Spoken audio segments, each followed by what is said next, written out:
ఇక పారిజాతం జ్యోత్స్న సత్తిబాబుతో మాట్లాడడం చూసి జ్యోత్స్నకి కనపడకుండా ఇంటికి వెళ్ళిపోతూ ఉంటుంది. ఇక జ్యోత్స్న ఇంటికి వచ్చాక దాన్ని ఎలాగైనా అడిగి నిజం తెలుసుకోవాలి అని చెప్పి అనుకుంటూ ఉండగా జ్యోత్స్న రానే వస్తూ ఉంటుంది.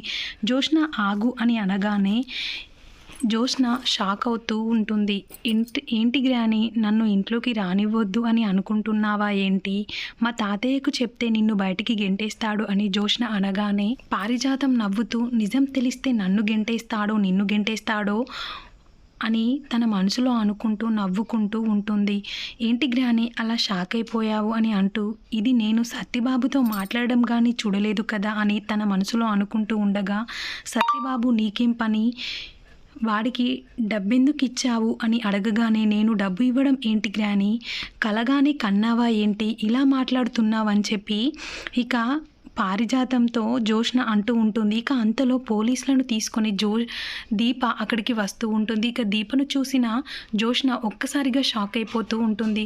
ఇక దీప మాత్రం, సార్ నేను షూర్గా చెప్పగలను, నా గన్ నుండి మాత్రం బుల్లెట్ రాలేదు సార్, కావాలంటే వీళ్ళ ఇంట్లో ఉన్న సీసీ కెమెరాలను చెక్ చేయండి, దశరథం గారిని కూడా అడగండి, సుమిత్రమ్మ గారు మాత్రం నా మాట వినడం లేదు, నేను చెప్పేది విని కాస్త ఓపిక పట్టి నమ్మండి సార్ అని చెప్పి ఇక చెప్తూ ఉంటే పోలీసులు మాత్రం సరే అమ్మా నీ మాట ఎందుకు కాదనడం అని చెప్పి ఇక దీప చెప్పినట్టుగానే ఇల్లంతా వెతుకుతూ ఉంటారు. ఇక అంతలో జ్యోత్స్న మాత్రం ఒకసారిగా షాక్ అయిపోతూ, ఏంటి సార్ మీరు ఇలా వచ్చి ఇలా చేయడం పద్ధతి కాదు అని చెప్పి వాళ్ళతో అంటూ చాలా కంగారు పడిపోతూ ఉంటుంది.